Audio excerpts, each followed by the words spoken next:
Now, Sotheby's had the listing, but Sotheby's canceled the listing. No, the listing expired. That's how we get in. The listing was expired. Now, when we went there and we got the listing, guess who we called? We called Sotheby's. I called Mike Top and I said, hey Mike, we have the listing. I want to know if you still have that buyer. He said, I have the buyer, but I don't know what's going to happen. Why don't you guys get the approval first? I'm going to talk. And Sotheby's told us that you guys would never get this approval. I tried 4 years to get this approval, and I couldn't get this approval done in 4 years. Why? There was tax liens, there was mechanic liens, there was HOA liens. His attorneys took this over, and in 4 months we get it approved. We get it approved for $3,250,000. And once we had the approval, we put it back on active, and we call Mike Top from Sotheby's. And Mike said, I don't believe it. So we sent him the approval letter. He saw the approval. We let him know we had the approval. So he brought this buyer in the next day. So myself and the agent drove up there. We went into the house. The buyer walked the house for 5-10 minutes, brought his wife down, and he said, I said, are you tired, sir? You've been traveling all day, I heard, because Sotheby's told us. He said, yep, I just flew in from France with my private jet. So I found out he's an oil tycoon in Texas. Now, he said, how much you want for this property? I said, $3.5 million. He signed a contract the same day, cash. But we had a problem.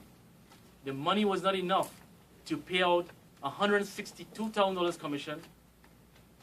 I got $81,000, and the other agent got $81,000, or you get $81,000, I get $81,000, half and half. So now, here's how the commission works. Let me finish what he said.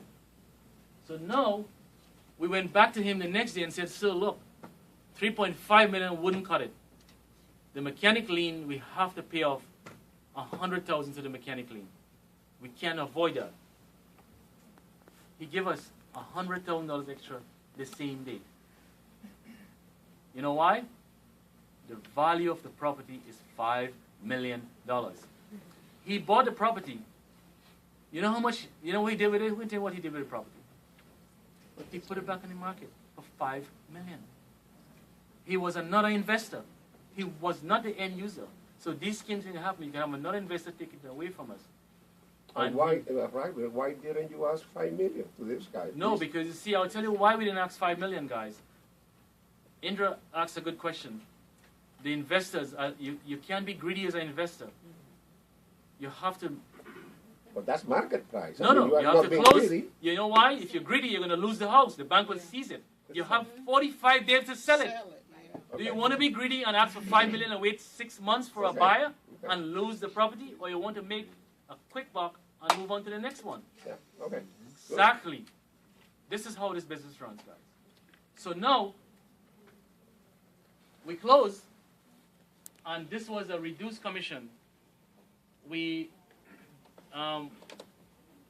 myself and the agent got $181,000 each, and we paid Mike Top $108,000 for the B2C side. So on the A to B side, we close in the morning for $3,250,000, right? So 3% of 6% of that. No, that was a 5% commission we got from the bank. So the 5% was $161,000.